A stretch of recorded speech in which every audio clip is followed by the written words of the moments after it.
extraordinary discovery I've made through anthropology, and particularly in going to China, is that the Chinese don't separate their worlds.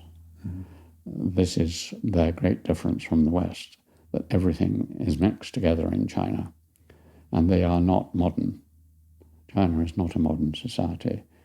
It's modern in its technology and its surface, but below that, as in Japan, and as we're realizing, not as in Africa, in South America, these are not modern worlds. They have a surface of modern technologies and pretenses, but behind it, there's still the integration, which we have, to a large extent, eliminated in our Western Anglosphere.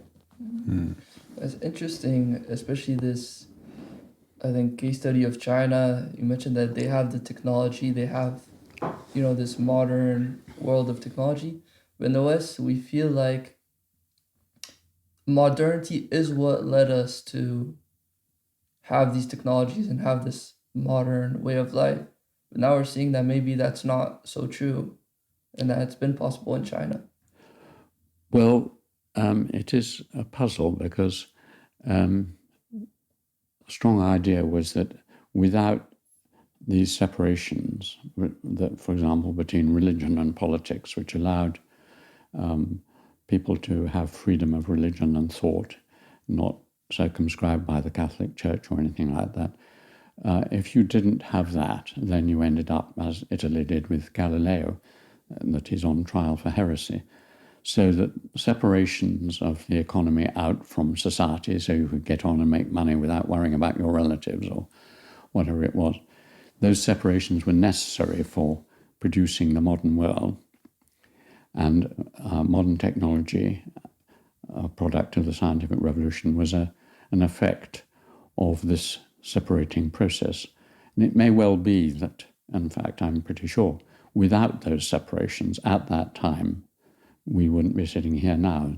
The modern world of technology would not have emerged. But once you have it, you don't need to go on separating.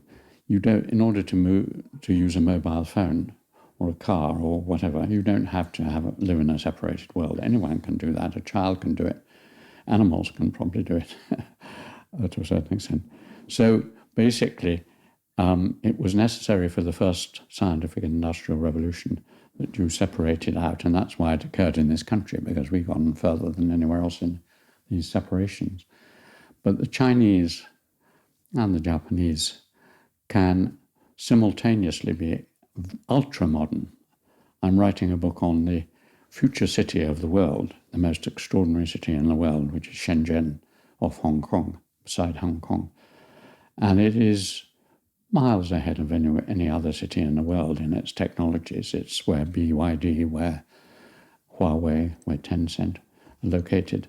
And it's an AI city, as I'm now discovering. The whole thing is wired up with artificial intelligence.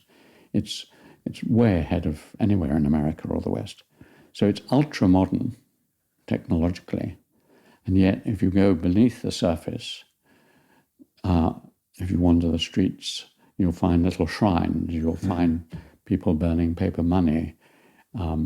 You'll find that the philosophy and the attitudes are not divided in the way that they are in my world in Cambridge. So they managed to combine these apparently opposite characteristics.